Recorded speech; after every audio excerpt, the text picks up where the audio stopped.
helping a user combine and perform calculations on some data sets with some shared data.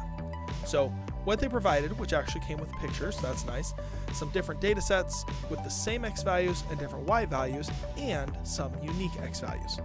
They want to be able to pull the overall highest x values by averaging out the data in all the sets.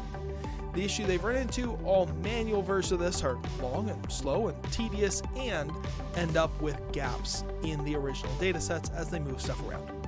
To me, this is a perfect time to use the query function. Let me show you how.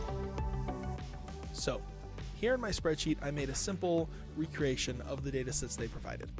I have 3 sets of data. Here I'm going to do my full averaging. I have red, red, orange, orange, yellow, yellow, yellow, and then some other unique ones, right? So what we want is each of the colors and then the average of the numbers next to them. And I want that to be over here. Okay?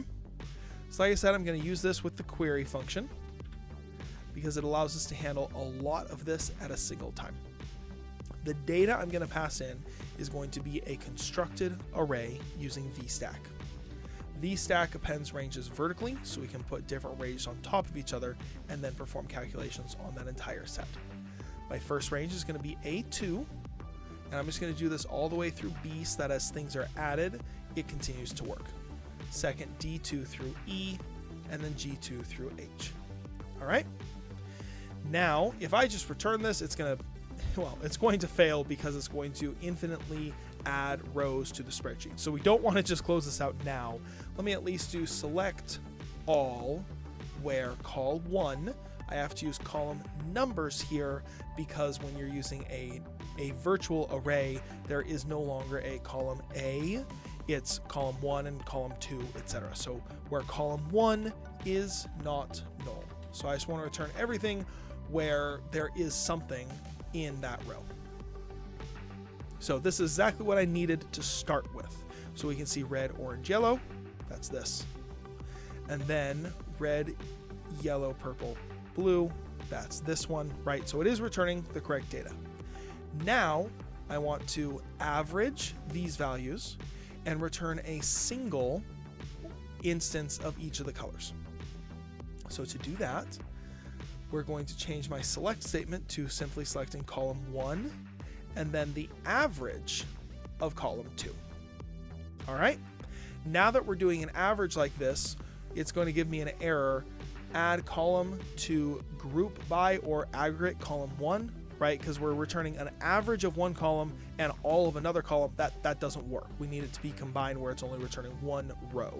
So I'm going to say group by column 1. And now that is going to return properly for me. So now I have one of each color and a column with the averages.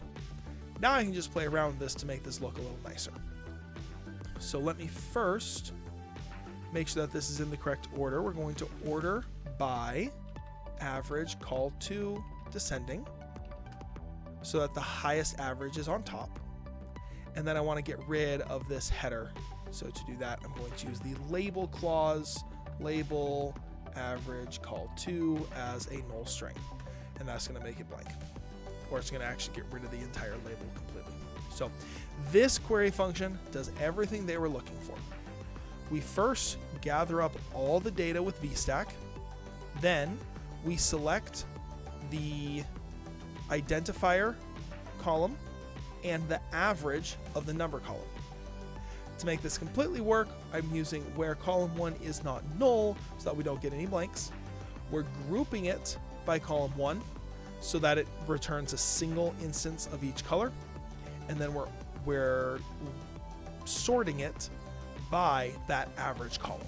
So I love using the query function. It is my favorite function, and here is a really neat way, I think, to use it to do everything the user is looking for in a single final function.